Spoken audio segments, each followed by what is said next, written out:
Hi, I'm Vern Bautista, and I'm Vice President of Business and Entertainment for T1. Before working for T1, I was General Manager for Sports Illustrated Philippines. I was with them for almost 2 years.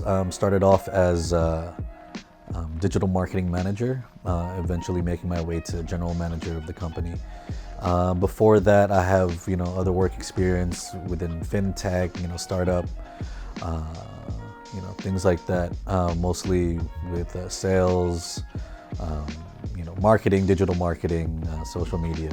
So I first heard of Tier 1 back in 2017 through word of mouth, people in the industry, things like that. And then I got introduced to Tier 1 in 2018 through Marco De Leon, who I previously worked with at Sports Illustrated here in the Philippines.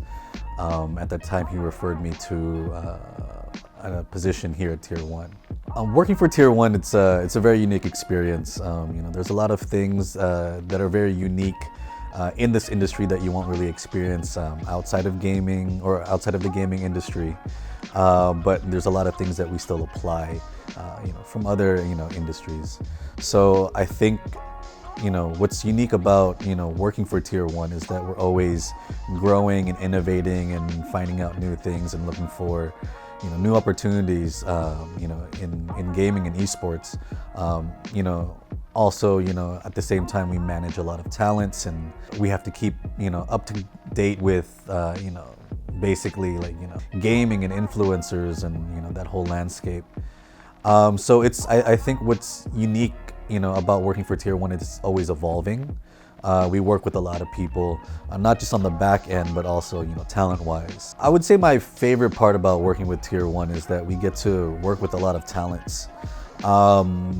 Like someone like me, I'm a people person, and I like, meeting new people, talking to new people, getting to know people. And I think what this job, for me personally, offers more than, any other job, is that I get to work with a lot of different people, not just on the back end, but, also with the talents and, meeting new talents and, discovering new talents and, help managing their futures, their careers. I think it's really exciting, and especially watching them grow with us.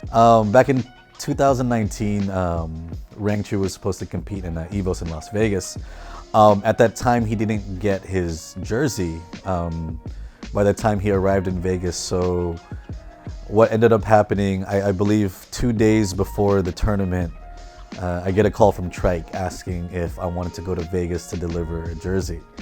And for me, it was literally, he calls me at night, the night before, and I think 4 in the morning the next day, I was on a plane to Las Vegas. And I never met Ringu Chu before. He was just a newly signed talent for Amplify at the time. And by the time I arrived in Vegas, he was already competing in the actual tournament. So when I arrived to the venue, obviously he wasn't answering his phone. I had to look for him.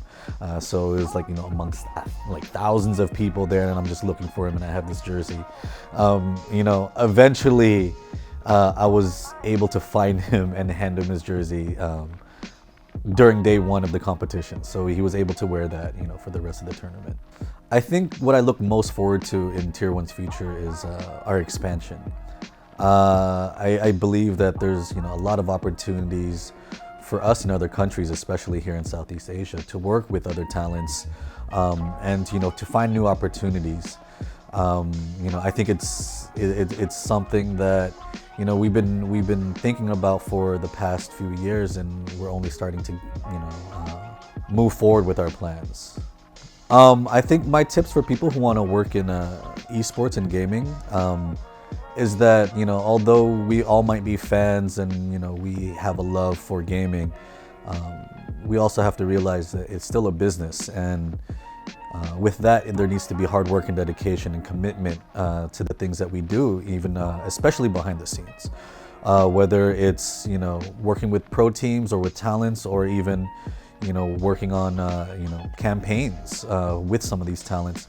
I think, some of the unsung heroes in this industry are the people who work in the back end, or who are making everything happen, and they're the ones really turning the wheels.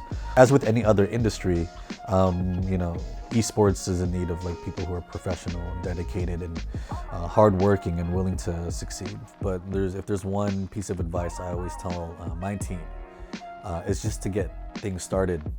A lot of times, we have these great ideas and great initiatives that we wanna see happen, but after the ideation, a lot of times we fail to take the next step. And I think a lot of us who might be anxious about starting something new, they just get scared, taking ownership of a project, or trying something new. And I think once you do take that first step, you realize it's not as hard as you thought.